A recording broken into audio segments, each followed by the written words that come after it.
Cheese cake আমরা প্রায় সকলেই পছন্দ করি, তবে এটি অনেক বেশি এক্সপেন্সিভ বলে আমাদের বাসায় কোনো অকেশন ছাড়া হয়তো খুব একটা বেশি বানানো হয় না।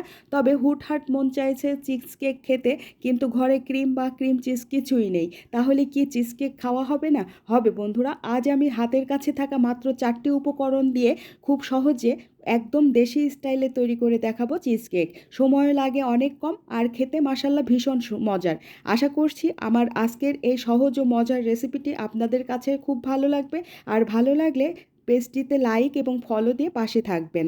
চিজ কেক তৈরি করতে প্রথমেই আমার লাগবে টক দই, আর আমি এখানে 500 গ্রাম টক দই নিয়ে ঘন্টাখানেক আগে একটি কাপড়ে নিয়ে খুব ভালোভাবে এক্সট্রা পানি ঝরিয়ে নিয়েছি।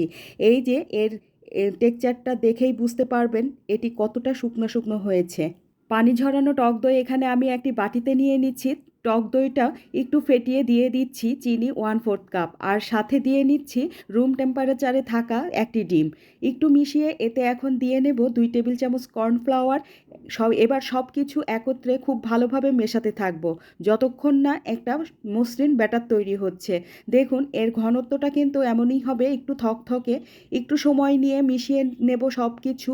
এই তো আমার সব কিছু খুব ভালোভাবে মিশিয়ে নেওয়া ডান।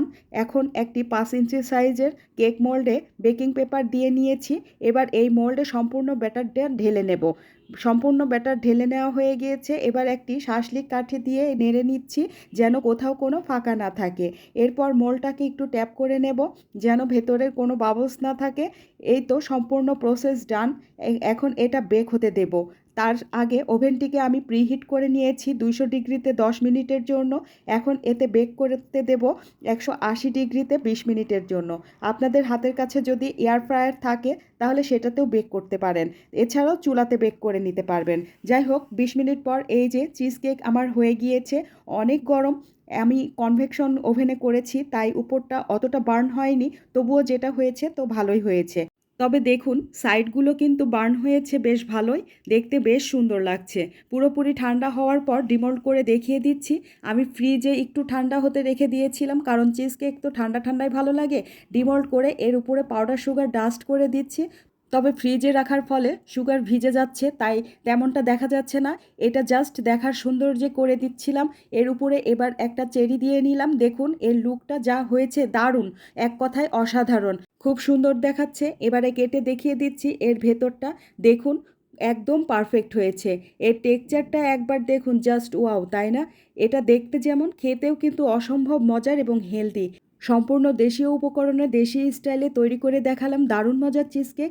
এখন হুটহাট যদি চিজ কেক খেতে মন চায় তাহলে আপনি এখনই আমার ভিডিওটি টাইমলাইনে শেয়ার দিয়ে রাখুন, পরবর্তীতে যেন আপনি দেখে খুব ঝটপট বানিয়ে নিতে পারেন। তো আমার আজকের এই সহজ রেসিপিটি আপনাদের কেমন লেগেছে তা জানাতে ভুলবেন না। আর যদি ভালো লেগে থাকে তাহলে একবার বাসায় ট্রাই করে দেখতে পারেন। এরকম নতুন নতুন রেসিপি পেতে পেজটিতে ফলো দিয়ে পেজের সাথেই থাকুন। আজ এতটুকুই, কথা হবে পরবর্তী কোনো রেসিপির সঙ্গে। সেই পর্যন্ত সবাই খুব ভালো থাকবেন। আল্লাহ হাফেজ।